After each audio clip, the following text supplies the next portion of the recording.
Tomás Páez es sociólogo de la Escuela de Sociología de la Universidad Central, tiene un doctorado en la Universidad de Londres. Es un modelo de lo que es un profesional activo e innovador. Sería imposible dedicar un tiempo a hablar de todo lo que ha hecho, pero yo que lo he seguido bastante y que tengo la suerte de ser su amigo, simplemente quiero decirle que Tomás agarra cualquier cosa que le guste y la realiza. No es un escritor de libros teóricos, sino que es un ejecutor. Y en el caso de la diáspora, pues se ha convertido en un verdadero constructor de, de, esta, de esta nueva parte de la realidad que tenemos, que como él bien lo dice, forma parte de la nueva geografía. Por lo tanto, lo que vamos a escuchar hoy de él es digamos, es algo muy breve probablemente de todo lo que él puede decir, pero que debe servirnos para lo que buscamos con el comité nuestro de Benamérica y con el libro de Economía de la Diáspora. Es decir, cómo hablarle al público, a la gente, de todas las cosas que se están manejando y que forman parte de esta nueva realidad que requiere muchísima gente trabajando, requiere muchas organizaciones y de hecho las tiene. Una de ellas es la que coordina y dirige Tomás. Bueno, sin más preámbulos, Tomás Páez con ustedes. Gracias, Tomás. No, gracias a ti, José Manuel. Y luego felicitarte, porque, bueno, yo creo que allí construir con las intervenciones en las que has estado pensando, de gente que ha reflexionado sobre el tema y que tiene muchas cosas que decir, estás dándole una respuesta a un tema que es multifactorial, que es multidisciplinar, es decir, que esto va a requerir seguir siendo estudiado. Hay muchas áreas todavía por descubrir. Además, es un hecho en el caso venezolano inédito. Es una ruptura con 500 años de historia de una diáspora, de un país receptor de diásporas, ¿no? Recibimos gente de la China, gente de la India, gente del Líbano, gente de Siria, por supuesto, gente de la que todos conocemos de Latinoamérica y los países europeos. Cuando nosotros comenzamos a ver el fenómeno, y estoy hablando del año 2013, era una cosa sistemática, iban saliendo todos los días personas que al final, hasta el año 2015, cuando anualizamos, eran 120.000 personas por año. Para tener una idea, solo en el Darién pasaron desde enero, julio 46.000 y desde en el mes de agosto 28.000. Es decir, que estamos hablando de unos números que exceden solamente el paso de Darién al que era toda la diáspora en el año 2013-14. Nosotros comenzamos el proyecto en tres grandes fases. Una primera fase era el estudio. Es decir, no había estudios en Venezuela. No es que no había estudios muy parciales, había algunas cosas que se habían levantado en España, unos focus group, digamos, una cosa muy pequeña. Y este es hasta ahora el primer y único estudio global de la diáspora venezolana, y eso es gracias a Internet, que fue posible hacerlo, porque, bueno, Internet nos permitió aplicar cuestionarios, nos permitió levantar información. No lo hubiésemos podido hacer de otra manera, porque además nos enfrentábamos al peor acto de xenofobia que puede existir en un país, que es que un gobierno desconozca a sus ciudadanos fuera. Digamos, el gobierno no solamente los desconoce, sino que niega su existencia. El señor Maduro lo presentó en 2018 en Naciones Unidas y dijo que eso era un invento del imperialismo galáctico. Y entonces, bueno, esa es la mejor demostración, porque si te atacan existe, pero cuando te desconocen, cuando no hay datos oficiales sobre la diáspora, eso ya es el desconocimiento absoluto. Tú no existes, es lo que está diciendo. Y le está diciendo además que no existe el 20% de la población de Venezuela, más del 20% de la población de Venezuela, como veremos. Entonces comenzamos con el estudio. Entonces el estudio al final terminaron siendo dos estudios. El primer estudio fue levantar la data de los venezolanos, en dónde estaban. No existían, en ese momento levantamos información de venezolanos si mal no recuerdo, entre 55 y 60 países en los 5 continentes. Y bueno, fue una labor, y esa labor fue posible gracias a la creación de la red de organizaciones que participan del estudio. Quiero resaltar que este es un estudio que tiene detrás un montón de gente. Digamos, yo quizás lo que hice fue ser el coordinador y al final redactor, escuchando todas las uy, qué ruido es este. Nosotros hicimos allí, aplicamos cuestionarios, más de 1000, que sumados a 2 preguntas que nos importaban mucho, que hizo gente del petróleo, que fueron como 6000 encuestas que realizaron ellos, da una idea de, por lo menos en 2 áreas, de la certeza de la respuesta, digamos, una de la robustez de la respuesta.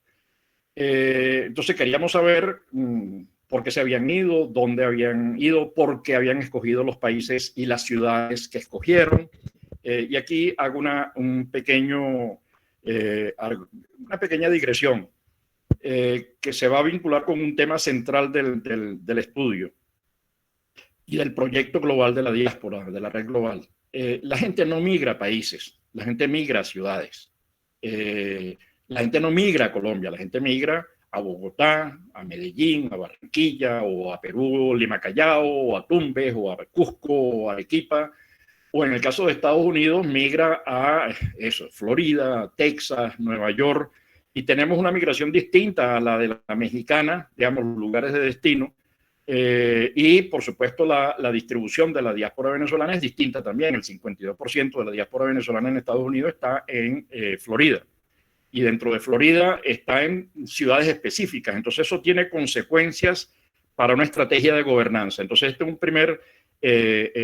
un segundo elemento. Primero, hay una nueva geografía, y ese es el subtítulo del libro, una nueva geografía, y quizás me adelante alguno de los argumentos. No existe un dentro y un afuera. Es decir, cuando la gente dice, bueno, los que están afuera y los que estamos dentro, no existe. No existe por varias razones. No existe porque hay relaciones familiares, porque hay organizaciones transnacionales, porque hay fuentes de información, de transferencia de tecnología, de internacionalización de empresas, de remesas, de contactos, etcétera, etcétera, ¿no? Entonces, en cada ciudadano que está afuera dejó atrás 1.500.000, cada ciudadano no, la diáspora dejó afuera, dejó dentro del país 1.500.000 niños y jóvenes. No está tabulado todavía cuántos mayores dejaron, pero dejaron a sus padres y a sus, incluso cuando se ven los estudios que se han hecho sobre las remesas, a quién se la envían, el peso fundamental recae sobre las madres y los padres, a quienes se les envían los recursos. Entonces, bueno, primero fue el estudio entender eso, porque se iban la disposición a retornar al país, que el 80% en ese momento nos dijo no. Hoy hablando con un amigo diputado, profesor de la Central, Ricardo Ríos, me decía que hemos estado hablando porque ellos quieren discutir este tema en la Asamblea Nacional. Me decía que él estuvo en Toulouse y le decía a la gente, y además se acercaron los muchachos de la Universidad de Toulouse.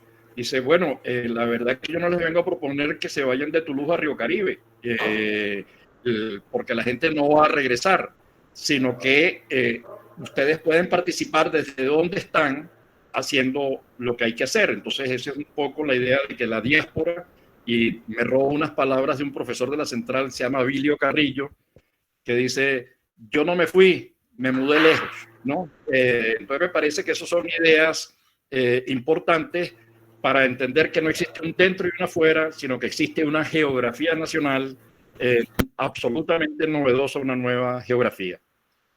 Entonces, el primer componente fue el estudio, el segundo componente es el observatorio. Nosotros entonces hacemos un seguimiento ya no por país. Cuando la gente dice, hay tantos venezolanos en Colombia, eso ya, esa barajita la tenemos. Lo que nos interesa saber es si hay 400 o 500.000 venezolanos en Bogotá, que eso es más grande que el estado Cogede seguramente, o si hay 200.000 venezolanos en Cúcuta, en el norte de Santander. Pero es que además los impactos son diferenciales. En Bogotá, 400.000 personas es el 4 o 5% de la población. En Cúcuta, 200.000 personas es el 20% de la población. Y eso tiene consecuencias distintas, y porque las regiones a las que se llega tienen realidades desiguales, instituciones desiguales, capacidades desiguales, y eso exige una reflexión. Paro aquí y hago otra digresión. A mí me sorprende que de los 70.000 candidatos que se inscribieron en las elecciones regionales pasadas, no hubo uno que hiciera alusión a un tema como el de la diáspora, ¿no? No solamente porque la gente está afuera, que repito, no existe un adentro y un afuera, sino porque es que la gente salió de algún sitio. Esa gente salió de Valencia, de San Antonio de los Altos, de Caracas, y hay regiones, o de Maracaibo. Entonces hay regiones en las que el porcentaje de gente que salió es mayor o menor, y eso tiene consecuencias para cosas como la planificación del Estado. Digamos, tan sencillo y tan elemental como eso. No estoy pensando ni siquiera en los dolores, en los afectos, en la dimensión. No, estoy pensando en que eso tiene consecuencias para la planificación de servicios de salud, de educación, de transporte, etcétera, etcétera, etcétera, ¿no? Entonces, sorprende que no haya partido alguno en Venezuela, candidato alguno en Venezuela, que esté hablando de ese tema en esa dimensión, ¿no?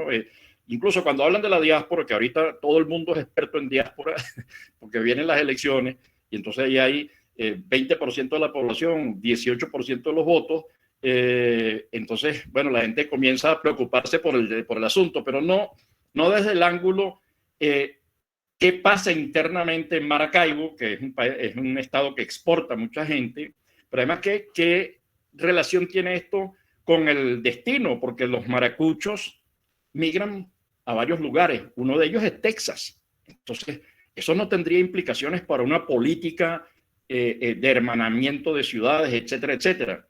Estoy pensando en lo que hizo cuando presentó Serna, José Manuel, hablando de Canarias.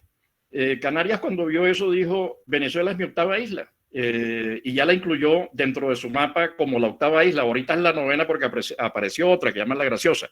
Pero bueno, con el observatorio vamos levantando información en ciudad por ciudad, ya no por país, repito, porque eso da una idea de lo que hay que hacer, el trabajo que hay que hacer. Hago otra digresión. No me estoy saliendo del tema, sino señalando puntos que me parecen importantes. En el año 1936, Venezuela creó dos leyes, la de extranjería e inmigración, y luego en el año 38 creó el ITIC, que era el Instituto Técnico de Inmigración y Colonización. Solo dirigió Arturo Larpietri, cuyos argumentos había, igual que con Adriani, había cierto racismo, ¿no? Digamos, había que blanquear a la sociedad, y entonces había que traer europeos, nada de antillanos, etcétera, etcétera, ¿no? Pero bueno, más allá de eso, una política decidida a traer inmigrantes a Venezuela, ¿no? Y para eso se creó una institución. Hoy estamos en la misma situación, solo que en este momento estamos hablando de el 20% de la población fuera, y que se dice pronto. No todos los países tienen esa emigración. México, que es, apartando las grandes ligas de la India y China, pues por las dimensiones de población que ellos tienen, la India solo tiene 30 millones de inmigrantes, más de 30 millones. México, que tiene aproximadamente 11, 12 millones de mexicanos fuera, representa que es el país con mayor migración de las ligas normales, pues, ¿no? Representa el 10-11% de su población, ¿no? ¿De dónde se ha ido el 20% de la población? Bueno, de países como Cuba y Venezuela. Entonces, con el observatorio hacemos ese seguimiento, no solamente de la gente, sino de las organizaciones. Entonces, tenemos un mapa o dos mapas. El mapa del número de personas por ciudad, con algunos perfiles en algunas regiones donde hemos podido conseguir recursos para hacer estudios, porque es complicadísimo. Esto se ha hecho gracias a Internet y gracias a que ha habido ciertos apoyitos que lo han hecho posible. No me voy a poner a llorar, pero es un poco para decir que ha habido trabajo atrás. Nosotros tenemos el mapa de las organizaciones de la diáspora también en el mundo.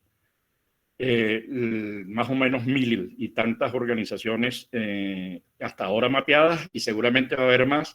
Pero además hemos creado organizaciones En Venezuela, en el viejo mapa, con la Cámara de Industriales, con las universidades, promovimos con la central, bueno, las universidades sabemos todos que están en el subsuelo, promovimos con la universidad central, lo hicimos con la de Carabobo y la Cámara de Industriales de Carabobo, que está mucho más dinámica, con Fedecámara Zulia, que lo dirige la profesora Patricia Gilesú, que fue decano de la Facultad de Economía, y en Carabobo la Marisela Uzcategui, quien fue directora de Desarrollo Económico de la Gobernación de Carabobo, ¿no?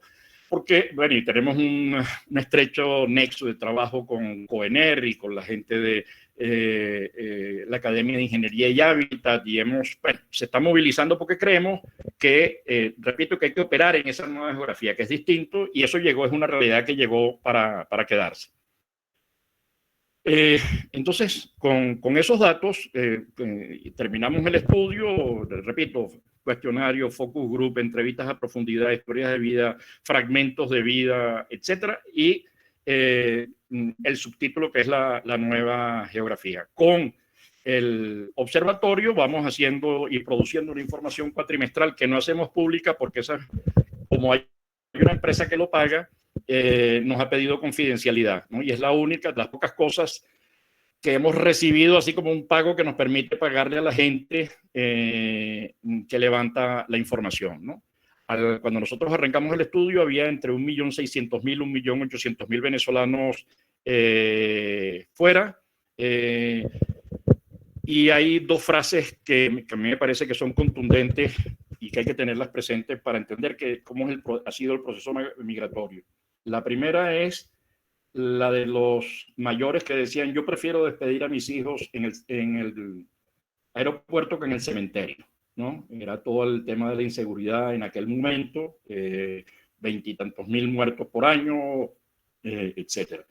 Y la segunda frase es, en Venezuela, que era el tema de la escasez, en Venezuela la única nevera llena es la de la morgue. Esas eran dos frases que salieron en las entrevistas. Nosotros hicimos entre entrevistas a profundidad e historias de vida más de 250, y ahora tenemos más de 300 entrevistas a profundidad hechas y historias de vida a los retornados, porque nos parece que ese es el concepto fundamental, y entonces entro en algunos de los prejuicios y mitos alrededor del proceso migratorio.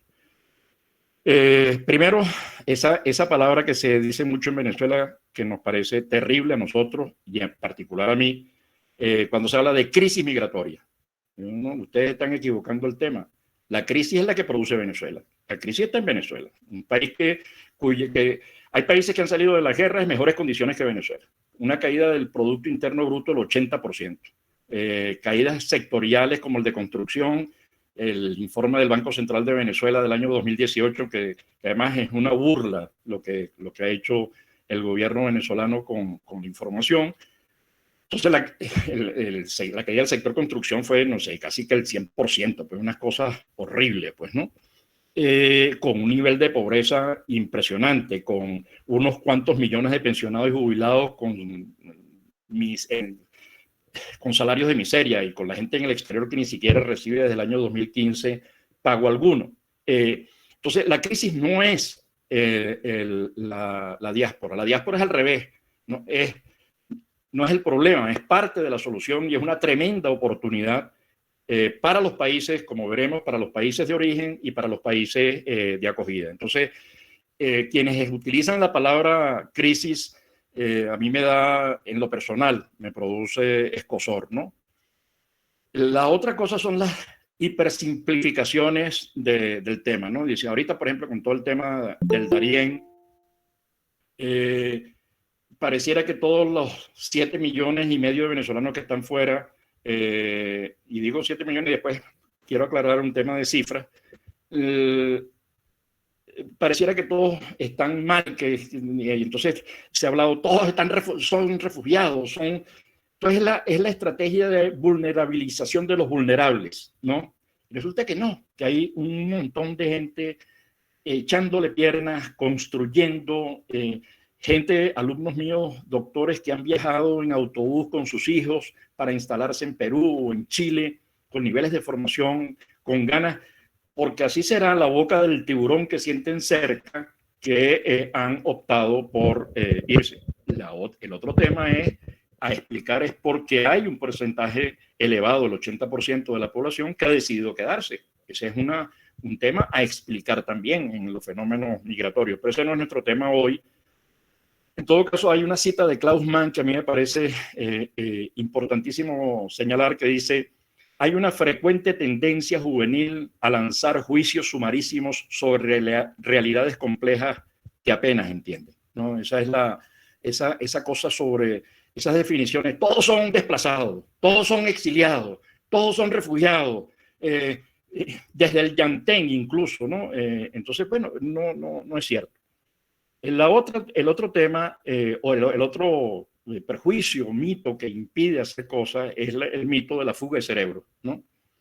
Hay una frase de Clemens que a mí me gusta muchísimo que dice: hablar de fuga de cerebro es como decir que la incorporación de la mujer al mercado laboral es abandono del hogar, ¿no? Entonces, mira, la diáspora ha sido siempre un proceso. El término, además, no lo inventaron los ingleses, sino, como se dice, en el año 1960, sino los países socialistas soviéticos, al momento de estar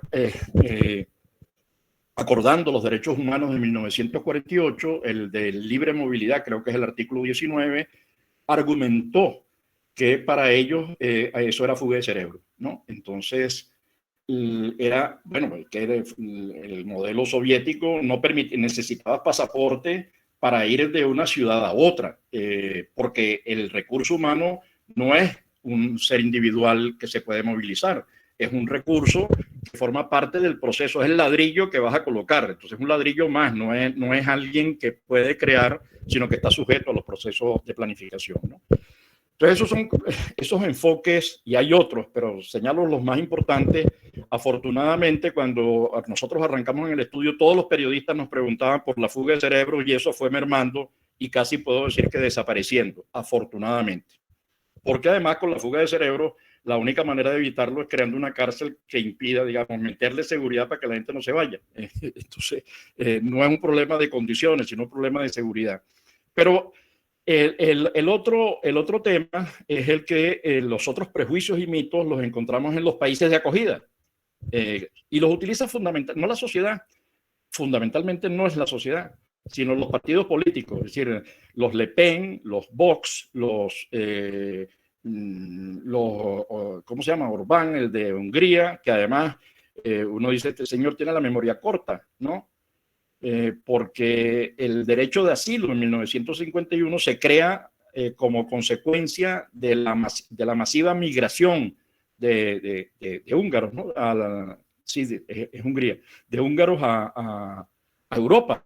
Entonces, digamos, más bien debería agradecerle, como está haciendo Ucrania, que está hoy expulsando, producto de una guerra, a millones de personas en condiciones. Bueno, tienen que huir de una situación porque pueden perder su vida y la de los suyos, ¿no? La otra es el de la violencia, ¿no? Los estudios indican que eso es mentira. Por ejemplo, en el caso de Perú, que he tenido hasta discusiones con venezolanos que afirman que hay muchos delincuentes venezolanos allí. Entonces, cuando uno ve los estudios que ha hecho el Migration Policy Institute, ni siquiera es una institución venezolana, sino una institución norteamericana, se consiguen con que eso es mentira, ¿no? Que no hay ningún dato que corrobore esa afirmación, pero no lo hay allí, no lo hay en ningún lado, ¿no? O la última, que es incluso lo decía Gary Becker, el famoso economista que ha trabajado el tema del capital humano, decía que vienen a aprovecharse del estado de bienestar. Eso no es verdad. Los estudios que se han hecho en España, los resultados ahorita en Portugal recientes, indican que eso es absoluta mentira. No hay asideros en la realidad para sustentar ninguna de esas ideas que destruye empleo, que destruye salarios. No hay ningún estudio serio de los estudios que se han hecho, y se han hecho muchos en el tema de migración y salario, inmigración y desempleo. No hay ninguno que apunte a decir esto es contundente, porque hay explicaciones, hay argumentos en contra, hay un debate interesante. Y como veremos, los datos son también contundentes. A veces no se puede pelear con las creencias tienen un peso muy grande, y entonces nos permite ir a nuestros puntos de partida en el trabajo que estamos haciendo. Voy a tratar de acelerar y parto de los siguientes preceptos.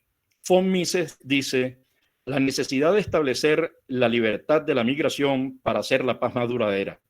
Si quienes defienden la libertad creen en la libertad y no asumen este punto de partida, no habrá mucho que hacer, no habrá mucha esperanza de convencer a alguien a favor de una sociedad libre.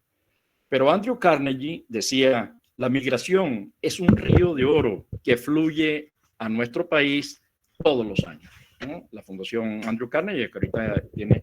Pero además, si uno agarra las cifras y los argumentos de Kennedy y Reagan, son una cosa, los videos que hay son preciosísimos, porque bueno, es un país de inmigrantes, irlandeses, italianos, chinos, polacos, latinos, ¿no? Estamos hablando de 50 y tantos millones de latinos en Estados Unidos, entonces, pero no tenemos que ir tan lejos. Venezuela es el mejor ejemplo. Venezuela es un posgrado. Venezuela, cuando comenzó a crecer en todo el siglo XX, recibimos, bueno, primero recibimos de toda la vida la inmigración, pero durante el siglo XX y además como política explícita recibimos migración de todos lados y Venezuela supo aprovechar ese recurso. Lo que nos lleva a la relación entre diáspora y desarrollo. Cuando uno ve que la migración y los migrantes en el mundo representan el 3.6, 3.7% de la población y constata que representan el 10% del producto global, pues bueno, entonces algo está produciéndose, digamos, el impacto positivo que tiene la diáspora en el desarrollo. Pero si uno empieza a ver los estudios que se han hecho en Roraima, norte de Brasil, que es un estado de los pobres de Brasil, y el impacto positivo que ha tenido una migración que no es exactamente la que se fue en el primer viaje para Estados Unidos o para España, y el impacto positivo que ellos ven en su crecimiento regional es enorme. Pero eso ocurre también en Colombia, y eso que ha sido cuantificado. Eso ocurre también en Perú, ha sido cuantificado. Eso ocurre también en Chile, ha sido cuantificado. Es decir, donde se ha medido el aporte al PIB de la diáspora venezolana es impactante. Y eso no lo digo yo, sino respaldado con los datos del Banco Mundial, por un lado. Tan importante es este tema que el Banco Mundial acaba de crear hace 6 meses un grupo de reflexión y un grupo de análisis para ver el tema de los flujos de remesas y la información sobre las remesas, porque es una cosa muy, muy imprecisa, pues, ¿no? Entonces, aquí hay otro tema que aparece en el debate, que es cuál es el peso del Estado-Nación en esta explicación, porque nosotros seguimos entrampados en la noción de Estado-Nación para la explicación del PIB, pero resulta que el impacto es en un doble sentido. Cuando veamos las remesas, las mediciones son distintas, ¿no? Pero arrojan distinto. Antonio Paiva ha intentado crear un grupo tratando de precisar cuál es el monto de remesas que llegan. Lo ha hecho también Asdrúbal Olivero, si mal no recuerda, que hay un economista que todo el mundo considera serio, pero también lo han hecho especialistas, estoy tratando de recordar el nombre del Orozco, creo que se llama, que han medido las remesas en Venezuela y las remesas en Cuba, por ejemplo. En el caso de Venezuela, la cifra va montándose entre 4.000 y 6.000 millones de dólares, dependiendo de la fuente. Hay unos que hablan incluso menos de 4.000 millones de dólares. Yo creo que es muy difícil cuantificar el tema en Venezuela por todos los controles de cambio que hubo, pero además por cosas como pasajes, teléfonos, envío de comida sistemáticamente, envío de recursos para salud, etcétera, etcétera, ¿no? Y esto nos vincula con el tema que señalamos al principio. No existe un dentro y un afuera. Es decir, cuando uno ve la relación vía remesas, vía atención de quienes envían los recursos para atender a los niños y a sus hijos, y niños y jóvenes a sus cónyuges que dejaron, o como dicen en España, cónyuges que dejaron en Venezuela, y a los padres. Entonces uno constata que la cosa va por otro lado, pues, ¿no? Es decir, que ahí hay un montón de cosas que se están haciendo, ¿no? Pensaba, ahora que estamos haciendo las entrevistas a quienes se fueron a Venezuela, a los gallegos, a los vascos y a los canarios, en el caso de España, pero también lo estamos haciendo en el caso de Colombia, Portugal, Italia, está más desarrollado las entrevistas en España. Uno comienza a darse cuenta de las inversiones en infraestructura. El sector eléctrico gallego en gran medida se explica por las remesas que llegaban de los gallegos que vivían en Venezuela. Las inversiones en hoteles en el sur de Canarias se explica por los recursos y ahorros que se generaron en Venezuela. Entonces, ha habido algunos intentos de cuantificación, pero no es fácil, ¿no? En todo caso, lo que sí es cierto es que impacta de manera muy grande. Las remesas representan hasta el año pasado 605.000 millones de dólares. Eso está por encima de la inversión directa internacional y está, pero muy por encima de la ayuda internacional y la ayuda de los países, etcétera, etcétera. Las remesas tienen un peso enorme. Algunos países tienen políticas específicas, como el caso de México, para atender las remesas. En el caso de Latinoamérica, pasó de 64.000 millones en 2015 a 150.000 millones de dólares en 2022, ¿no? Repito, por encima de todas las... y esto nos lleva a un elemento central que nos diferencia de ese enfoque del que hablamos al principio, que es ese de fuga de cerebro, que es un concepto inútil y perverso y además asfixiante y paralizador. El concepto que nosotros manejamos es el de circulación de capital humano, de ganancia. Ahí gana el migrante, a menos que uno considere que el migrante es tonto, como dice el señor Maduro y como dijo en 2013 el señor Rangel, que decía que eran unos muchachos que se habían ido de Venezuela pues a sufrir, a pasar trabajo porque se estaban yendo del paraíso, pues una especie de castigo, ¿no? Haberse ido de Venezuela, no conocer el paraíso, no reconocer que vivían en el paraíso.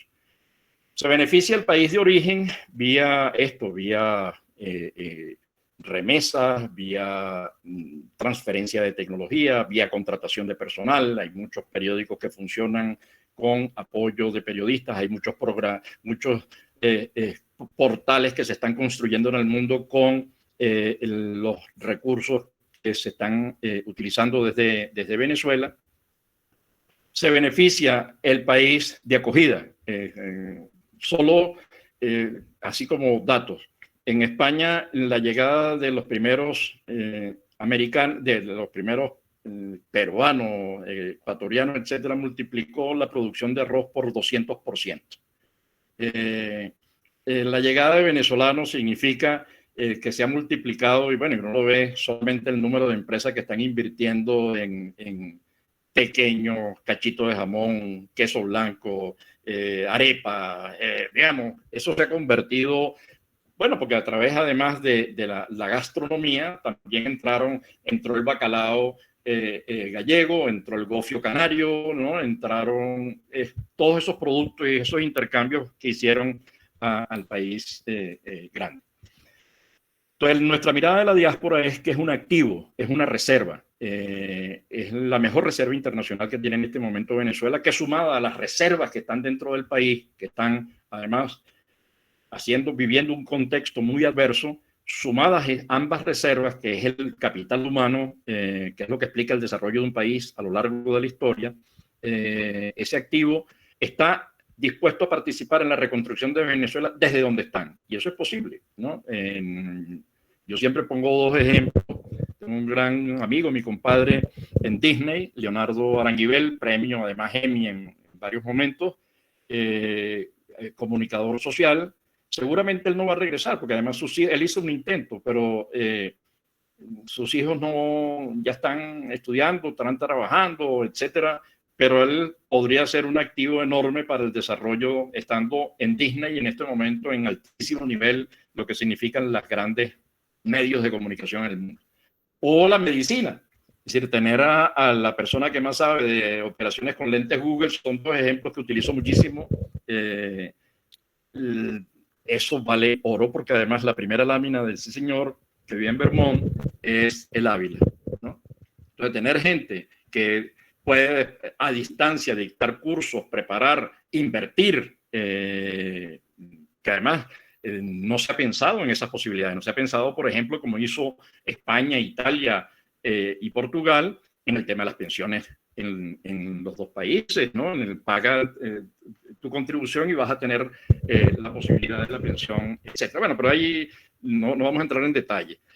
Dice el Banco Mundial, como dato para reafirmar, dice: la reducción de las barreras migratorias produce ganancias superiores a aquellas que genera la liberalización económica en la actualidad. Digamos, la medición que hace el Banco Mundial del impacto que tiene la diáspora en países, cuánto podría crecer un país si recibe X cantidad de personas es. Pero además esa gente es un bono demográfico. Lo que está haciendo la diáspora siempre son, se producen en edades que van entre los 18, puede ser un poquitico menos en algunos casos, hasta los 40 y tantos, puede llegar hasta los 50. Es decir, edades productivas y reproductivas. Es la gente que tiende a enfermarse menos, en la que además los costos de atención médica son menores, porque en los mayores los costos de salud se triplican. Entonces eso es un bono, y eso lo ha entendido Alemania, que está buscando 1,5 millones de personas, pero España también. España acaba de lanzar una política para facilitar para el proceso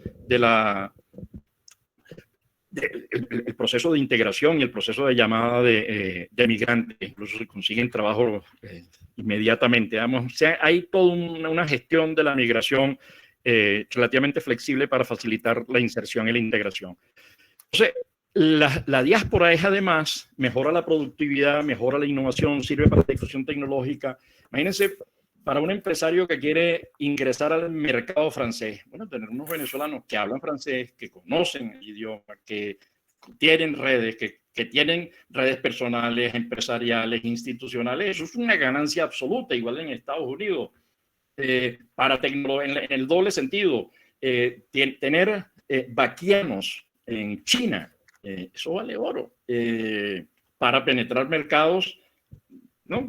Dice, bueno, el 1%, el 0. tanto por ciento del mercado chino vale oro.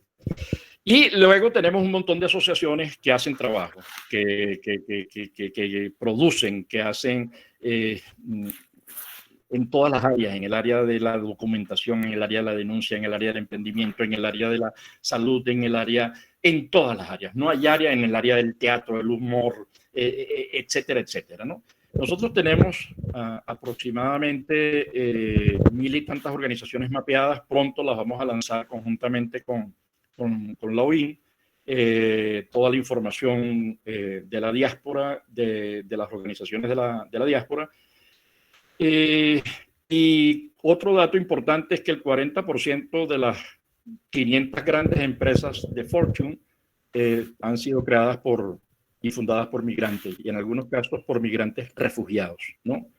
Entonces, la diáspora no es el problema, es parte de la solución. Nosotros estamos peleando porque esto se convierta en una estrategia distinta. Nosotros tenemos en Latinoamérica, no sé, 2/3 de la migración venezolana, pero tenemos una migración haitiana muy fuerte, tenemos inmigración colombiana, tenemos migración peruana entre países, etcétera, migración argentina. Entonces, este es un momento como para pensar en programas de impacto regional, programas involucrar de otra manera, y esto requiere reflexión dentro y fuera, porque cuando señalé al principio, es necesario pensar este tema en toda su complejidad y en toda su amplitud. Esto se construye con un término para nosotros fundamental, que es confianza. Esto se ha construido con todo lo que estamos haciendo ahorita, que es la red global.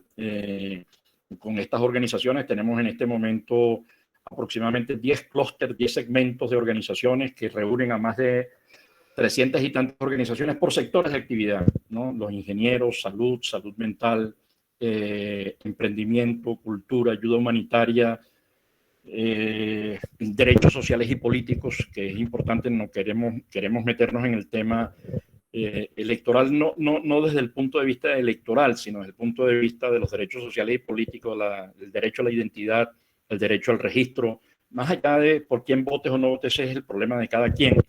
Y eso se construye con confianza. El BID decía en el último informe sobre el tema de la confianza cuánto impacta la ausencia de ella el desarrollo de la actividad económica. Entonces, sintetizando, en el esfuerzo que estamos haciendo con la red global de la diáspora de Venezuela, ya estamos con esos clústeres que ya tienen su página web, se va a dinamizar pronto, pero después viene la plataforma, que la idea es que sea sustentable con los proyectos que están en marcha, que generen recursos y que pueda seguir existiendo y que no alimenten los cementerios de plataformas que abundan por allí. Entonces, bueno, eso es básicamente para abrir el fuego, una síntesis apretada del trabajo que hemos hecho, de la actividad, y aprovecho para hacer publicidad al libro.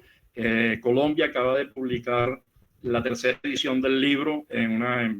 Primero nos costó conseguir editoriales en Venezuela, nos habían ofrecido, afortunadamente apareció una editorial española, y se editó en España. En Venezuela fue gracias al sector privado y a un gran amigo que falleció, Pedro Mogna, que en una reunión en Corindustria, en la Cámara de Industria y Comercio de Caracas, se ofreció a buscar recursos para facilitar la edición, porque los libros salían muy caros en Venezuela. Y la tercera la acaba de hacer Colombia, en la Unión Editorial Colombia, que es una empresa de origen español, pero que tiene ahorita un núcleo empresarial en Colombia. Bueno, eso es abierto a preguntas, a diferencias, a todo. Gracias. Muy bien, muchas gracias, Tomás. La verdad es que se ve que hiciste un gran esfuerzo de aprovechar al máximo el tiempo para exponer tantas cosas. A lo largo de tu exposición, a uno se le van ocurriendo muchísimas ideas y preguntas y va asociando con cosas que también ha encontrado en este camino. Vamos a abrirle el derecho de palabra y la idea es hacer preguntas para que enfoquemos esto en la dirección que nos conviene, que es hacia que la migración venezolana mejore sus perspectivas y que la diáspora sea realmente reivindicada. Pablo Liendo. Complacidísimo con toda la cantidad de información recibida de Tomás, maravillosa puesta a punto y aprovechamiento del tiempo disponible para un tema tan amplio como ese. Dos preguntitas. Uno es, ¿cuál es la diferencia que hay entre diáspora y migración? Yo tengo una hija y esa hija es hija de española y ella se graduó acá de un profesional y quería hacer un estudio en España, en una universidad que quería hacer eso, fue para allá y con la nacionalidad española y le ofrecieron trabajo y se ha quedado allá. Ella está en la diáspora, le toca incluirla en la diáspora, ¿no? Esa es una pregunta, la diferencia entre los migrantes y la diáspora. Y la otra es, si cambia esta situación en Venezuela, si hay alguna estimación porcentual grosera de gente que retornaría para acá. Eso estamos hablando del 10% o el 90%, a ese nivel de grosero la estimación. A ver, Pablo, diáspora es un término que nace del mundo judío, pues, ¿no? Pero lo utilizamos ¿en qué sentido? En el sentido de que quienes están fuera, nuevamente hago esa aclaratoria, del dentro y fuera es un uso, pero quienes están fuera están comprometidos con el país, ¿no? Es decir, uno ve organizaciones todos los días. Es decir, ahorita hay un evento el próximo viernes, hay otro el próximo sábado 24, hay otro, en el caso mío, pero en miles de casos que están produciéndose eventos. La gente de Benamérica tiene eventos en energía, pensando en el tema en Venezuela, el tema emprendimiento, digamos, la cantidad de cosas que se están, porque hay un compromiso de integración de esas organizaciones transnacionales que mantienen conexión. Es decir, cuando nosotros arrancamos con el programa, que no lo mencioné, nosotros llevamos 6 años con un programa en Radio Caracas, radio y televisión, que se llama La Voz de la Diáspora. Nos hemos metido allí más de 500 organizaciones en los 5 continentes. Y luego abrimos un espacio complementario que no pudimos mantener, porque eso se mantiene a pulmón. Ahí no paga nadie nada, digamos, ahí no hay publicidad. Hicimos por año y medio el programa Diáspora y Ambiente. Es decir, tú ves el compromiso de la gente que está afuera estudiando el tema de los bosques, el tema de los ríos, incluso consiguiendo fórmulas para que los investigadores venezolanos en el área forestal concreta, por ejemplo, puedan participar en los eventos sin tener que pagar unos montos impagables para los profesores venezolanos, ¿no? Entonces, hay por eso se llama diáspora, porque no es que se fueron, es que como que se mudaron lejos, pues como decía esa frase de Abilio Carrillo. Nosotros le preguntamos, ¿tú regresarías a Venezuela? Y la gente se reía de nosotros, y bueno, pues no me ves aquí, si me estoy yendo a Venezuela, ¿cómo crees que voy a regresar? Pero si las cosas cambian, bueno, depende de qué cosas cambien. ¿Qué le pediría? Pero pediría seguridad. Eso es lo que pediría la gente, porque yo después le echo pierna. Yo lo que pediría es que mi más importante derecho de propiedad, que es el derecho a la vida, no sea usurpado y no sea destruido, ¿no? ¿Cuál es el porcentaje de gente que está dispuesta a regresar? En ese momento, 80%. Yo creo que eso va a reducirse. Yo creo que eso va a ampliarse. ¿Por qué? Bueno, porque la gente lleva más tiempo fuera de Venezuela. Porque además la frustración que tienen hoy los venezolanos, la desesperanza que hay en Venezuela, también la comparten muchísimos venezolanos que están fuera, que han logrado, algunos que manejaron bicicletas como riders, ¿no? Como llevando globo, de esos que llevan alimentos y mercado, bueno, y tienen su apartamentico y están, ¿no? Entonces, tienen hijos, entonces eso es difícil. O como decía, creo que Ricardo Ríos, ¿no? Que estábamos hablando de la ley de ciencia y tecnología, es decir, extrañamente la última ley de ciencia y tecnología ni siquiera consideró a la diáspora y es el 20% de la población, repito, y ahí hay un mundo de profesores, investigadores y emprendedores, porque allí hay un proceso de innovación importantísimo. Le decía a los muchachos, yo no les voy a decir a ustedes que se vayan de Toulouse para Río Caribe, ¿no? Entonces los tipos, pero ustedes sí pueden participar desde Toulouse en el proceso de reconstrucción de Venezuela, en el proceso de fortalecimiento de las universidades, en el proceso de fortalecimiento de la empresa, en la internacionalización de empresas e instituciones de Venezuela. Entonces yo creo que ese es el tema. No sé si respondo, Pedro, pero tu hija es diáspora en la medida en que está integrada al país, participa, digamos, vive el tema venezolano y está incorporada. Esa es y el grueso, te digo, nosotros tenemos mapeadas más de 1000 organizaciones de la diáspora en el mundo, que la vamos a ver dentro de poco, vamos a tener la oportunidad de verla dentro de poco en un mapa interactivo.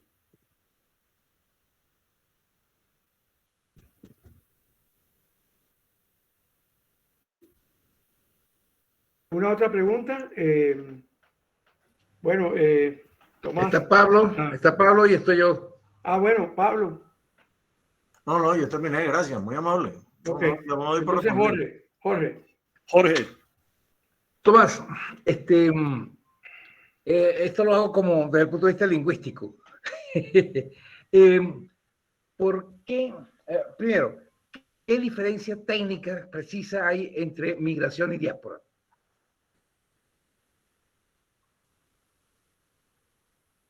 Esa fue mi pregunta. Perdón, es que yo estaba sirviendo el almuerzo. Perdón. No, bueno, ya. Ya le pregunto. Es que incluso eso es entre migración y refugiado, o entre migración forzosa, que algunos dicen, es migración forzosa, y bueno, que están inextricablemente unidas, digamos, es muy, muy difícil. Pero fíjate, la propia gente, cuando hablaban de refugiados, a mí la simplificación, es decir, todos son refugiados, yo les decía, no es verdad. Pero es que además la mejor estrategia es la que ha adoptado Colombia, es la que ha adoptado Brasil, es la que está adoptando ahorita Lazo en Ecuador, es la que incluso adoptaron los países latinoamericanos que hay que quitarse el sombrero por lo que ha hecho Latinoamérica. A mí cuando me preguntan por la diáspora, por la xenofobia, le digo, búsquenla en casa, búsquenla en el gobierno venezolano que no produce datos, pero que los tiene. Lo tiene porque la gente sale de los puertos y los aeropuertos y llena de información. Lo tiene porque salen de los puntos fronterizos, más allá de la gente que salga por trocha. Pero lo primero que debería pedirle, antes de empezar a pensar en todo el mundo, los parlamentarios, los empresarios, porque eso es planificación. Para una empresa es fundamental tener esa información, saber cuánta gente hay fuera y cuánta hay dentro, para la planificación de servicios. Entonces, no es posible que nosotros no tengamos esa información. Pero entonces, la mejor estrategia es la regularización, es la que nos están enseñando los países. Entonces, cuando decían, todos son refugiados y necesitamos recursos, además empezaban a hablar de que cuánto le daban a los sirios y cuánto le estaban dando a los rohingyas y cuánto le están dando ahorita a los ucranianos, o a los ucranios, como le dicen en España. Uno dice, bueno, pero espérate, ¿tú qué quieres? ¿Tú quieres el modelo de migración siria, que es un bolsón de 3,5 millones en Turquía y 1,5 millones en albergues en Líbano? ¿O quieres lo que está ofreciendo Latinoamérica? ¿Qué es lo que tú quieres? ¿No? Porque además Turquía utiliza la migración como arma arrojadiza. Dice, te voy a soltar 13,000 personas y bueno, tiembla Europa y Grecia, ya se genera un conflicto. Oye, 13,000 personas pasaron por el Darién en 15 días en el mes pasado. En 15 días del mes pasado. Entonces, migración y diáspora migración es una decisión absolutamente individual. La gente se va, viene y tal. Pero diáspora es ese compromiso que se ve aquí. Digamos, tú ves este evento que te ves un compromiso de gente que está pensando en el tema, que está pensando en Venezuela, que está pensando en cómo utilizar los recursos de la diáspora, ese activo importantísimo. Eso es lo que diferencia lo que nosotros estamos haciendo aquí a un simple migrante de una diáspora. Pero eso que nosotros estamos haciendo aquí, yo voy a tener una reunión a las 8, estoy hablando de mí, pero seguramente cada uno de ustedes va a tener una reunión y está pensando en otras, y hay otras miles que se están produciendo diariamente, y programas, y entonces de eso se trata, una diáspora que está pensando en su país, digamos, que está pensando en tres frentes, que está pensando en sí mismo y en su familia, está pensando en el país de origen a través de su familia, pero también a través de los problemas, y está pensando en el país de acogida, porque también le duele y hacen política en el país de acogida. A mí me preocupa lo que está ocurriendo en España, ¿no? Entonces, y a otros les preocupa lo que está ocurriendo en Colombia o lo que está ocurriendo en Perú, lo que están viviendo. No sé si eso aclara la diferencia entre migración y diáspora. No, mira, yo no es que no lo tuviera claro, es que en buena medida se asocia mucho el concepto de diáspora a un concepto muy particular. ¿Me explico?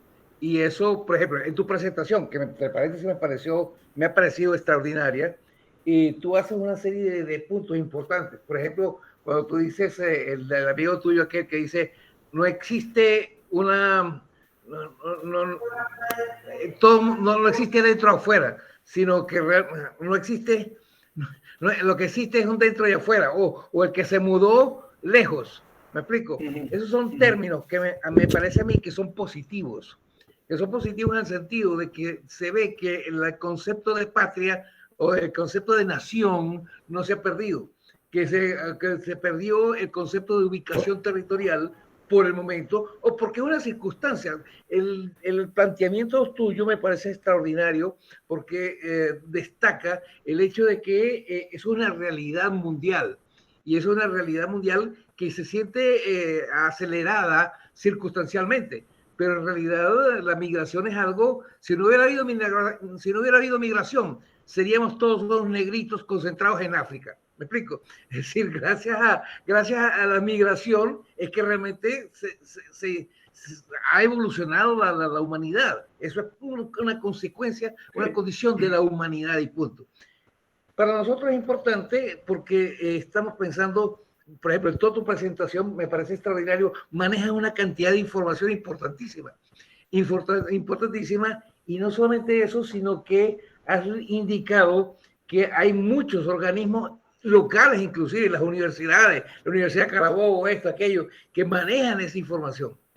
Pero, sin embargo, nosotros en Benamérica que estamos trabajando, no tenemos información. Entonces, la pregunta es, hay algo, por un lado, hay mucho manejo de información, pero por otro lado, nosotros, por ejemplo, en Benamérica, que queremos hacer un aporte importante en el rol que podemos hacer dentro de la diáspora, no sabemos, estamos ante una desinformación. Y la pregunta es, ¿cómo hacer para resolver ese problema? A ver, no, yo soy miembro del Consejo Consultivo de Benamérica, pero además, de alguna manera, con Luis, pues, cuando estaba Luis dando los primeros pininos ya en la creación impulsando la creación, que además con un respeto absoluto por Luis, y además es un tanque de trabajo, yo admiro esa energía de Luis. Sobre este tema hemos tenido largas conversaciones y luego José Manuel, lo hemos invitado y él ha participado en alguna reunión del clúster de emprendimiento. Incluso con el clúster de emprendimiento ya tenemos un acuerdo con la OIN para impulsar un programa ambicioso de carácter regional. Hemos estado trabajando en todo lo que es la caja de herramientas y otras cosas, digamos. Hemos estado discutiendo con la banca privada también este tema. Pero además con la gente el tema ambiental y el sur del Orinoco, que ahí hay organizaciones muy serias de altísimo nivel como SOS Orinoco, los muchachos embajadores del Orinoco, conjunto con los... ahí está pues, Liliana Ponce, también ha participado en las reuniones y en el tema de los derechos sociales y políticos, una organización que de alguna manera vio a luz en Benamérica con Plavenex. Hemos estado en reuniones de trabajo, es decir, que hay toda una dinámica y esta explicación se ha mantenido. Pues lo que quiero decir es que hemos estado en contacto permanente con Benamérica. Okay. El punto es que no solamente es el contacto, lo ideal sería montar proyectos y acciones, porque realmente yo veo que muchas de las posiciones de las personas es hay que esperar que cambie el régimen para poder hacer algo por Venezuela. Yo creo que eso no está bien. En el planteamiento que tú estás haciendo se pueden hacer muchísimas cosas por Venezuela, pero no necesariamente es la Venezuela que está aquí en el territorio. Yo estoy en Venezuela, Pablo está en Venezuela. No solamente eso. Sino bueno, pero es que siempre incluimos, por ejemplo, en las reuniones de emprendimiento hemos invitado y ha participado la gente de Atraem, que vienen haciendo un esfuerzo con el mundo laboral y el emprendimiento. Digamos, por ahí está Alfredo y estuvo también, pues el que se me olvida, Ali Poveda. Pero está también la gente de la Universidad Católica que venía de la Universidad Metropolitana con el programa de emprendimiento en el Infoen. Está la gente del Zulia con esta Patricia. Hemos hablado de eso con la gente de Carabobo y hemos invitado al clúster, a las organizaciones, y ahí está José Manuel, pudo asistir a las primeras. En las reuniones que hemos tenido con la UIN, que está interesado en el tema del emprendimiento, de impulsar una cosa regional, y ahí nosotros tenemos que tocar otras puertas. Nosotros tenemos que tocar las puertas de la CAF, tenemos que tocar las puertas del BID, tenemos que tocar las puertas de USAID, tenemos que tocar las puertas de la OIT. Allá hay un esfuerzo que hay que hacer, porque no puede ser que tengamos las dimensiones, porque la dimensión de la diáspora y casi que la diáspora en Latinoamérica es lo que era Venezuela en 1960. Digamos, no estamos hablando de una tontería. Entonces, ese esfuerzo es cómo impulsamos todos en esa dirección, y ese clúster de emprendimiento ha venido haciendo eso. Lo más probable es que a finales del mes de octubre se está pensando en el marco de la reunión de las cámaras de comercio global, que la dirige un colombiano, junto con la Cámara de Comercio de Bogotá, que tiene un exitoso programa de emprendimiento e integración, se haga un lanzamiento del clúster de emprendimiento y la red global en Colombia. Es lo que está barajando hacia finales del mes de mayo. del mes de octubre, ¿no? Bueno, digo que hay un trabajo que están haciendo las organizaciones, una cosa impresionante, una especie, a mí esa palabra no me gusta mucho, pero de una especie de ecosistema regional de emprendimiento. Eso, creo que, y estamos hablando de trabajadores por cuenta propia, estamos hablando de un mundo. ¿Alguna otra? Perdón, Jorge, que vamos a darle oportunidad Claro. Osvaldo, Gerardo Ali, Marisol, bueno, todos los que no han podido intervenir. No sé si Alfredo se fue. No, Alfredo está ahí. Ok, por favor, nos gustaría que aprovecharan ustedes también esta oportunidad de hablar con Tomás. El ambiente se presta también para que hagamos mucho esfuerzo de ampliar y hurgar en esta temática tan interesante y tan compleja. Levanta la mano. Atraen ¿dónde está esa organización de emprendimiento? Por favor. Gerardo, puede decirlo. En Venezuela. En Venezuela, sí. O en el mundo. Gerardo, micrófono. ¿Tienes el micrófono silenciado?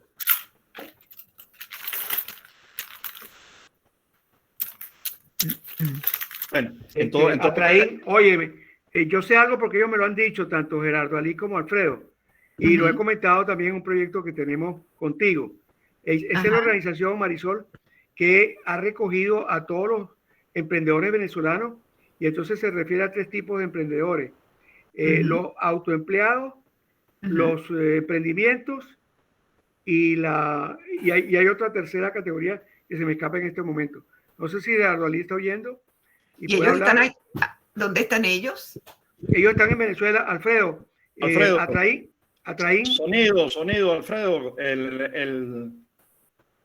Para que explique qué. Bueno, mira, muy brevemente, bueno, nosotros somos una organización, no la única, obviamente, que nació del ámbito sindical, desde el impulso que nos dio el Instituto Nacional de Altos Estudios Sindicales hace bastante tiempo, hace unos 15 años, porque veíamos venir como una opción frente a un sistema de control totalitario de la economía, tanto el mercado negro, que es muy clásico en este tipo de cosas, como la gente que por su propio riesgo pues trata de trabajar con esfuerzo para sobreponerse a una dificultad como la que estamos viviendo en términos de salarios, empleo indebidamente pagado, insuficientemente existente. Bueno, y ciertamente la fuente principal de empleo en Venezuela es el autoempleo, lo cual tiene varias, digamos, categorías, ¿no? Mejor o menor calidad, y a veces es un autoempleo que puede asociarse en términos de la familia y se convierte en una iniciativa económica que se comparte con otros. Pero es una diversidad. Lo que llama la atención para lo que estamos hablando, hemos insistido, es la vinculación entre la diáspora emprendedora y el país y la zona de origen de nuestro país. Bueno, y una sugerencia que le hemos hecho y la quisiera comentar aquí para que lo tomen en cuenta Tomás y los amigos de Benamérica, es que el Instituto de Estudios Parlamentarios Fermín Toro, que lo dirige Ramón Guillermo Veledo, tiene muchos vínculos con los poderes locales que recientemente se eligieron, alcaldía y consejo municipal. Una relación entre la ciudad de origen y del migrante y el destino, del país de destino, es una relación que vincularía muy estrechamente el territorio nacional más concreto, el municipio de donde partió la persona, para que haya una contribución de origen y destino en materia de enseñanza, en materia de buenas prácticas, de conocimientos de intercambio. Es decir, cómo vincular lo local el lugar de destino de la diáspora. Y hay una mediación que tienen que hacerla, obviamente, los poderes locales, y también hay una institución que pudiera ayudar en esto. Es una sugerencia, sencillamente, que puede ser el Instituto de Estudios Parlamentarios Fermín Toro, que realiza mucha actividad con los concejales, con los alcaldes, digamos, de la alternativa democrática. Nosotros somos una organización, no somos la única, como decía, hay sindicatos de trabajadores autónomos, hay asociaciones de diversa naturaleza que agrupan según los rubros en Venezuela a las actividades comunes, pero puede haber una red muy enorme de emprendedores en apoyo mutuo si vamos tejiéndola pues con el esfuerzo. Una de las grandes limitaciones, obviamente, es la carencia de recursos para poder trabajar y poder dedicarle tiempo a esto. Pero, digamos, en términos resumidos, eso es más o menos nuestro propósito. Estamos funcionando ahorita en el edificio de la CTV, en la parroquia Candelaria, y ahí hacemos actividades. Ok. Y dan orientación y a todos los que quieran conocer. Sí, correcto. ¿Cómo hacerlo? Sí, Okay. sí. Eso es nuestro trabajo. Okay. Bueno, muchas gracias. ¿Quién más? Bueno, voy a aprovechar entonces que nadie está pidiendo la palabra para hacer algunos pequeños, y voy a tratar de que sean muy breves los comentarios. Yo en las investigaciones que estoy haciendo para el libro, me han surgido varios temas y creo que me van a seguir surgiendo. Para mencionar uno nada más, el de la identidad, que Tomás como sociólogo lo conoce mejor que yo, y probablemente también Marisol, porque también es psicología social. Hay una especialista muy famosa que ha escrito mucho y tiene una gran vigencia, se llama Avtar Ba o algo así. Ella es de Indonesia. Y ella en una entrevista dice que la identidad es un proceso. Y yo, pensando en lo que decía Tomás de los Canarios, que lo decíamos en broma al comienzo de la reunión, pero después lo mencionó, lo que decía Pablo con respecto a su hija, hija de una española, y lo que pasa en muchos venezolanos. No sé si ustedes saben, pero es casi como un grupo grande de venezolanos que está logrando el pasaporte portugués o español, porque su apellido viene de precisamente algo que tiene que ver con la diáspora, del proceso aquel de los judíos, de la Inquisición, ¿ok? De los judíos. Y entonces hay una serie de apellidos, creo que los que terminan con Z, por ejemplo. No sé si Paz está ahí, pero creo que los apellidos que terminan con Z vienen de ¿cómo se llaman? Los herejes. Los herejes que se convertían para salvar la vida. Lo que quiero decir, en pocas palabras, es que la noción de país, como Adam Smith lo acuñó en La riqueza de las naciones, y como el occidente lo vendió al mundo, porque los países no son un invento muy viejo, no tienen más de 500 años, digo yo, y realmente las Naciones Unidas no tienen ni siquiera 100 años. O sea, la organización del globo terráqueo en países es relativamente reciente, pero antes de eso existían naciones, etnias, culturas, etcétera. Todavía andan los gitanos por ahí y unos tipos que me simpatizan mucho porque la sección de la palabra me toca, que son los kurdos. Los kurdos no tienen todavía, yo me siento paisano de los kurdos y me duele mucho los kurdos. Pero Tomás, el tema de la identidad aquí en Estados Unidos es impresionante, porque si tú vas a Nueva York no es una ciudad norteamericana, Nueva York es una inmensidad de colonias. Es un santuario. O sea, tú tienes la pequeña Italia, etcétera. Igual en Londres. Yo me acuerdo que en Londres había una ciudad pakistaní. Una ciudad que tenía como... ¿Te puedo cortar? ¿Te puedo cortar o tú? Córtame ya porque yo me entiendo mucho. Dale. No. Es que por eso decía que el mejor caso, así como señalé a Reagan y a Kennedy, es Venezuela. Venezuela tú tienes gente con 4 pasaportes.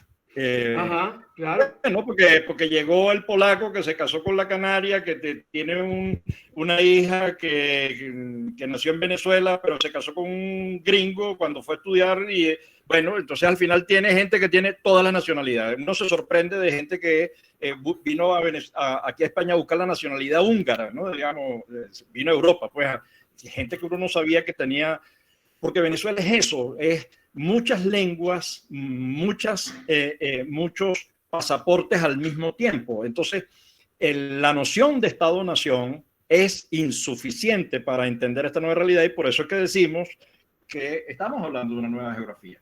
Esa nueva geografía de Venezuela es eso, es esa diversidad. Ok, Pablo, por favor. Yo tengo por ahí en mi biblioteca, en una revista, un trabajo interesantísimo que es un estudio que se hace a raíz del deslave, un contingente interesante de personas del litoral que fueron movidos a dos sitios. Uno lo llevaron al Guri y otro lo llevaron al sur del lago. Y es un estudio de eso. Y uno ve aquello y eso es como más aparatoso que lo que uno habla de, oye, de la diáspora. Gente que le está yendo muy bien allá afuera y esto le fue malísimo aquí adentro. Entonces, de contrastar esas dos cosas, me da la impresión de que realmente el nombre desenfoca en la atención que debe tener. Correcto. El problema está en el desencuentro. El problema está en una dimensión, ni siquiera económica, es una dimensión humana, un drama. Hay una cosa muy seria de exclusión. Pero eso se puede dar en cualquier parte. Entonces tú te pones a estudiar una cosa que le pusiste el nombre que no era. Yo creo que la diáspora es un misnomer. Bueno, déjame decir, fíjate, yo también quiero okay, dale. Mira, no es un misnombre, es el nombre, es que las palabras tienen un origen, para eso están los diccionarios. Cortázar decía que los diccionarios eran cementerios de palabras. Las palabras después cambian. En el slang de cualquier ciudad grande, el idioma de la ciudad cambia. En el slang de los londinenses o de los escoceses, no existe el inglés. Pues entonces, en el idioma científico, a veces se recurre al latín porque es más fácil para entenderse universalmente. La diáspora es una palabra que ya está aceptada. Ya no nos desdice para nada ni descalifica el problema.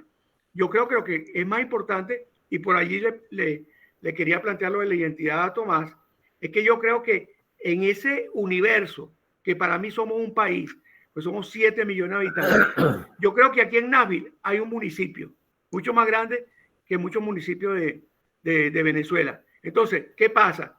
Aquí hay arepa, aquí hay cachapa, aquí hay cualquier comida venezolana, la hay, y ya hay restaurantes así. Entonces la cultura transpone las fronteras, que a veces son buenas, pero a veces son malas, de los países.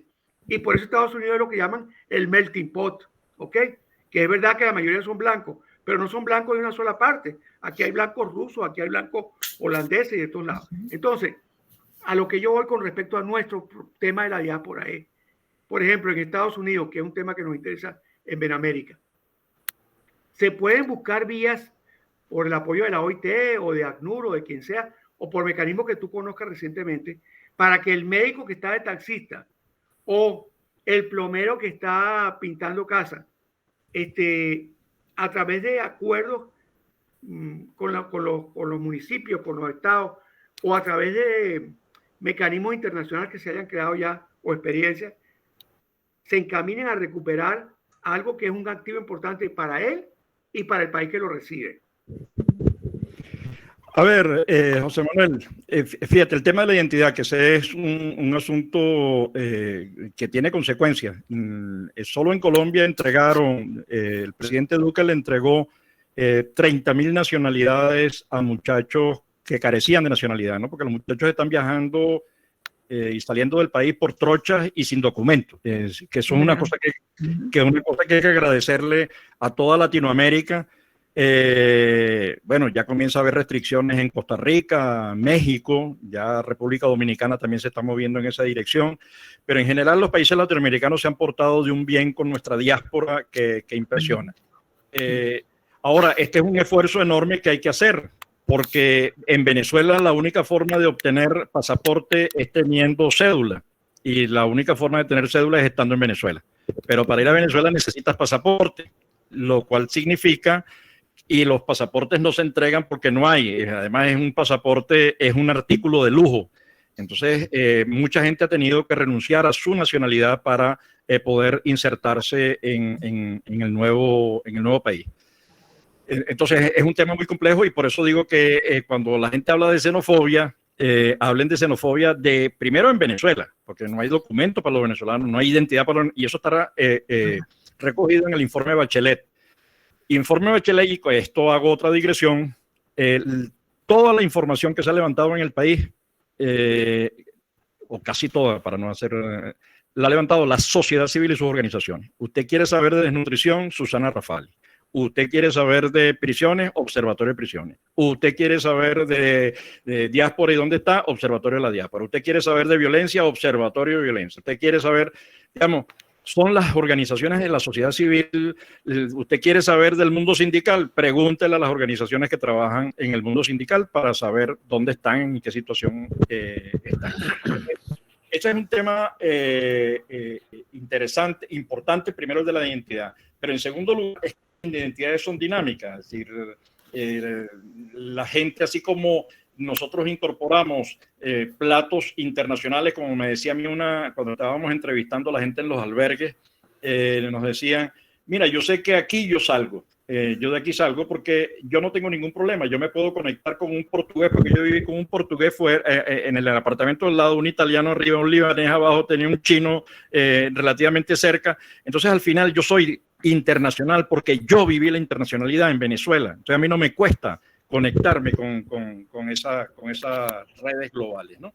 A insertarme en el nuevo país. Entonces, yo creo que es necesario entender que esas identidades en Venezuela son muy dinámicas. Nosotros tenemos, cuando empezamos a buscar la historia, nosotros tenemos escoceses en Guayana, en 1830 y algo. Tenemos daneses en Chirgua, tenemos alemanes en el Zulia, digamos. Venezuela es una composición, porque no es un tema de Venezuela, es que Venezuela se construyó con distintas diásporas, que además siempre han estado conectadas a sus países, los canarios a Canarias y a sus ciudades, a sus regiones. Creo que lo que decía Alfredo para mí es clave, lo dije al principio, la gente no migra a países, la gente migra desde localidades y ciudades a ciudades en otros países. Y lo importante es que están trabajando en los parlamentos, en el plano político, en el tema de los derechos sociales, en el tema de los derechos políticos, en el tema de la salud mental. Tenemos una red bellísima de salud mental integrada por psicólogos y psiquiatras, incluso participando en la Escuela de Psicología de la Central y la Escuela de Psicología, grupos de la Escuela de Psicología de la Metro, más el psiquiátrico con el equipo que ha trabajado con Gonzalo Gimio Padre. Entonces, digo que ahí tenemos un mundo de cosas que están funcionando, que es lo que lo hacen diáspora, que es lo que lo hacen estar comprometidos con su país, estar trabajando. No son personas que se fueron o que se mudaron, no. Es gente que está trabajando, tiene a veces una sobredosis de Venezuela.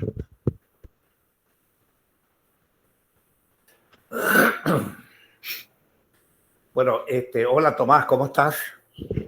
Osvaldo. Gusto de saber, bueno, excelente exposición. Buenas tardes a todos, saludos.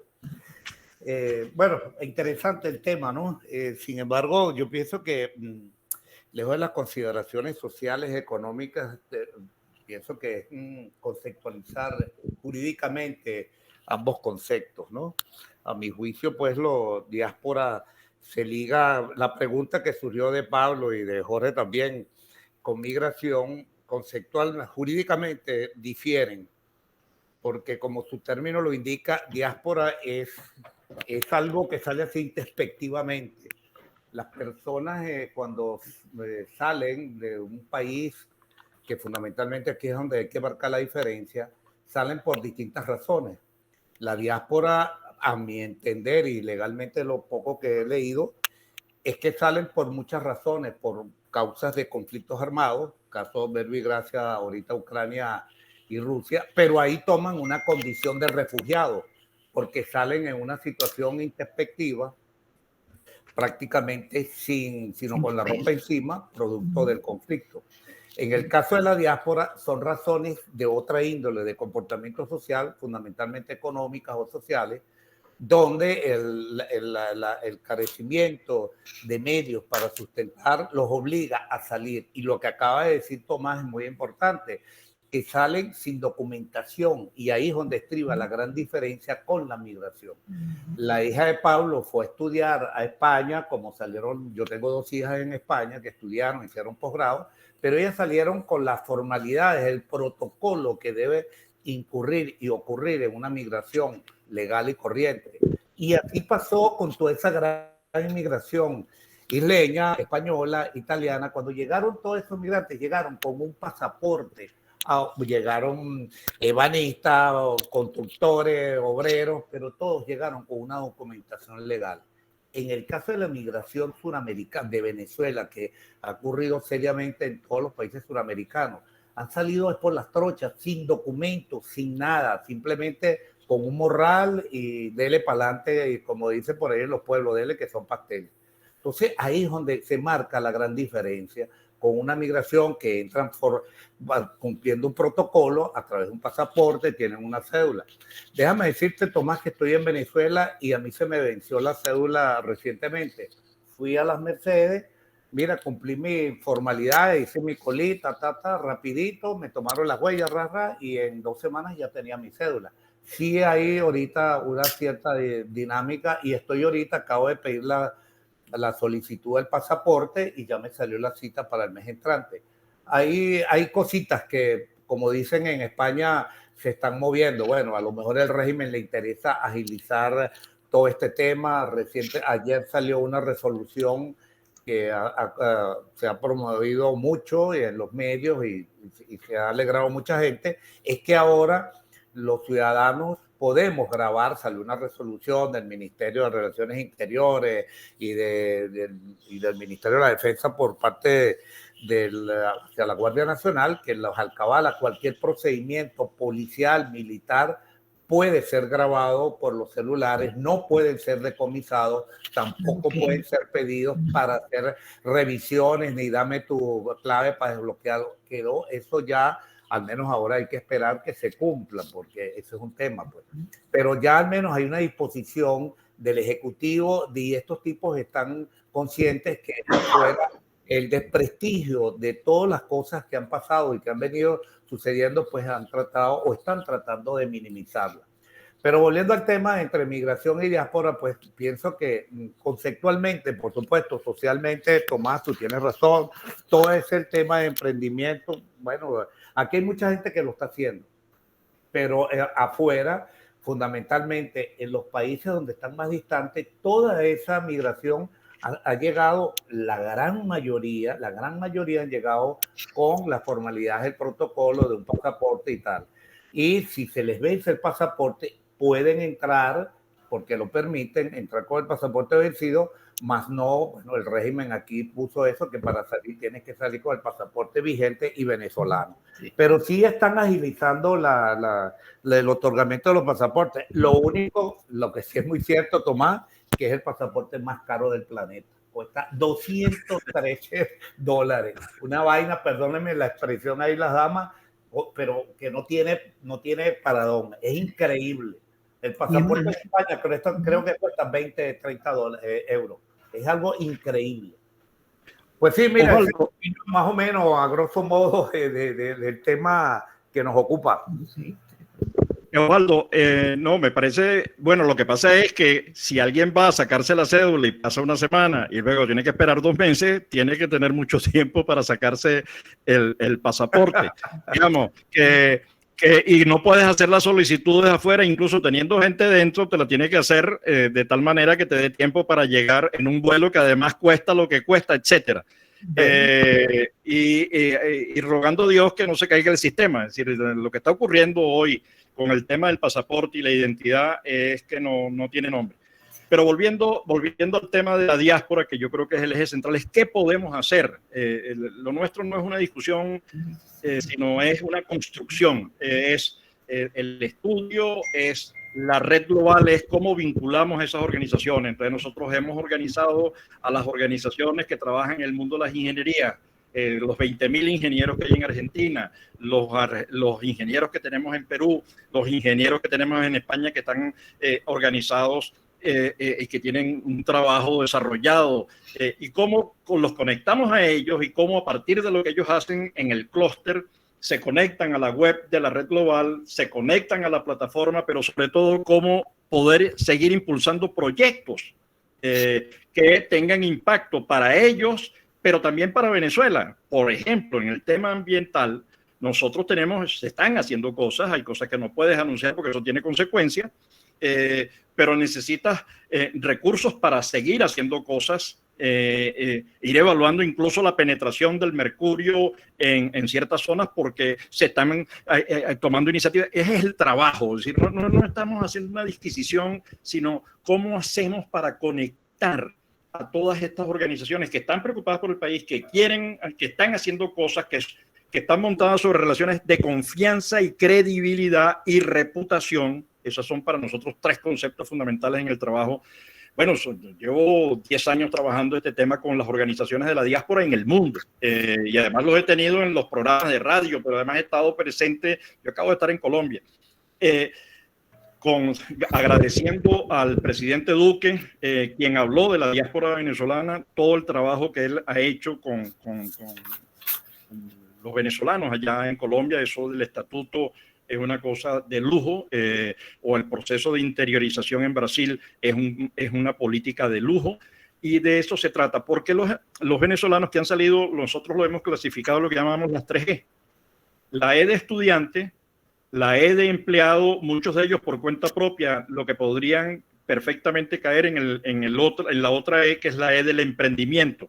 Son personas que están haciendo inversiones, negocios, restaurantes, aplicaciones, pero una cosa impresionante lo que están haciendo los venezolanos en el mundo, y lo está mostrando todo el clúster de emprendimiento, pero cada uno de ellos, y repito, ¿cuáles son? Teatro, humor, que al final va a terminar, surgió en Miami en nuestra estadía la idea de meterse en el clúster de las galerías, que es un mundo, y además con información, hay gente trabajando. Meneses hizo la presentación en la hija de Sofía. Después tenemos el clúster de ayuda humanitaria, con unas cosas que son estrategias que pasan del asistencialismo a políticas más, digamos, más de emprendimiento, más de dar herramientas, más de focalizar actividades, incluso discutiendo qué es lo humanitario en la ayuda humanitaria. Todas esas asociaciones, estamos hablando de 300 y tantas que están todos los días trabajando, produciendo, conectándose, que quieren resolver afuera y adentro. Ese afuera y adentro, repito, para mí no es, pero es una forma de explicarlo. Y hay un trabajo preciosísimo con resultados, porque no hay que esperar que las cosas cambien, hay que producir, hay que hacer que las cosas cambien. No hay que esperar que sea lo factible, sino hacer que las cosas sean factibles. Y yo creo que lo que se está haciendo en temas de levantamiento de información, formación, atención, información de mercado, etcétera, búsqueda de recursos, yo creo que eso vale oro lo que se está haciendo en este momento en esta red global de la diáspora y en otras redes, porque hay muchas organizaciones que están trabajando estos temas.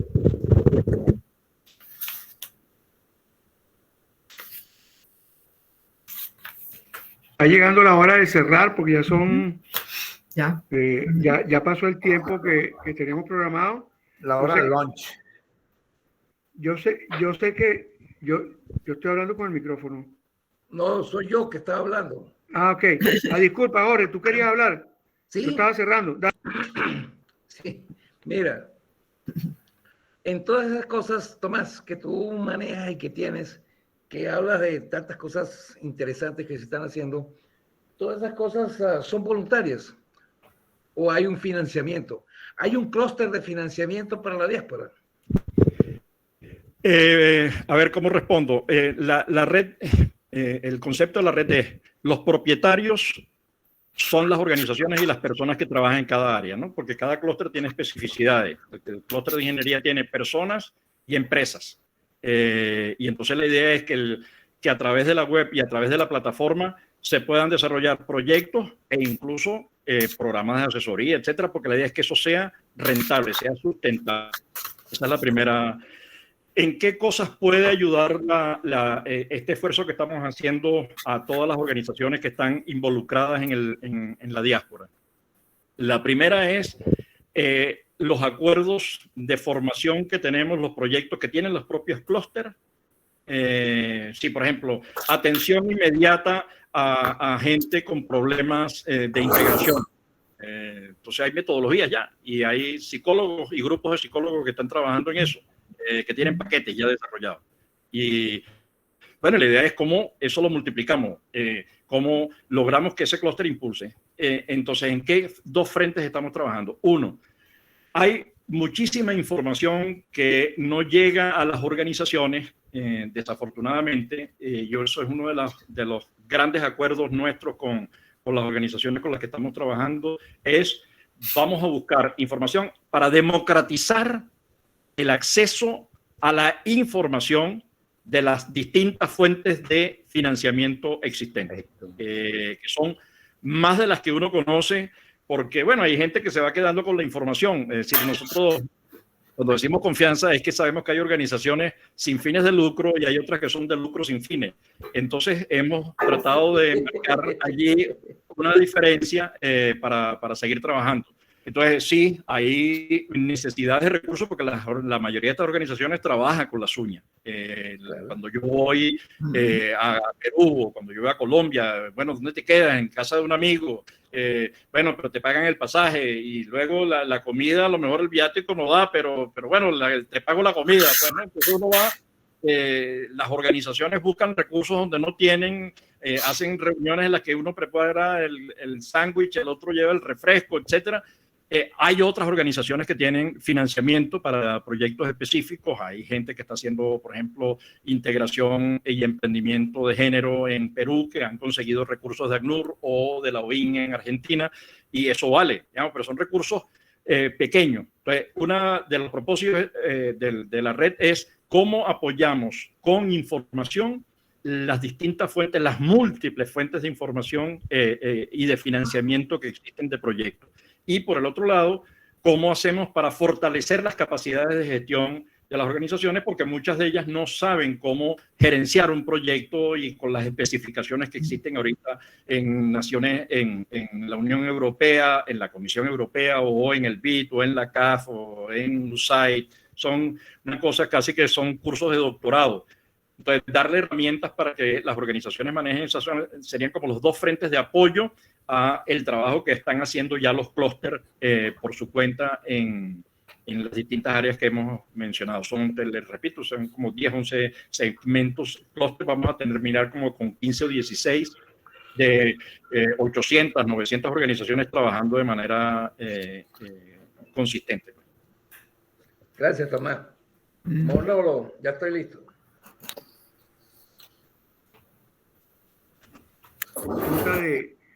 De Jorge, y yo creo que es fundamental en todo lo que estamos hablando. Es decir, sí, señor. Yo vengo sosteniendo desde hace tiempo en las reuniones de Benamérica, en cualquiera de las reuniones, que amor sin hambre no dura. Entonces, si somos un país de 7 millones de habitantes, cualquier país de 7 millones de habitantes tiene instituciones, tiene gobierno, tiene alcaldía, entonces todo eso que está surgiendo, que mencionó Tomás, surge por necesidades específicas de la población. O sea, hay 500 venezolanos en un sitio, se unen porque necesitan defenderse, buscar apoyo, etcétera, y porque es la tendencia normal de la vida social de los seres humanos. Pues. Entonces, en este sentido, yo creo que tanto en América como la red global de Tomás, y la palabra que mencionó Tomás es la fundamental, debe buscar opciones para hacerse sustentable. Porque si no se hace sustentable, todo queda en una gran esperanza y una gran ilusión. Ok, no sé si hay más. No.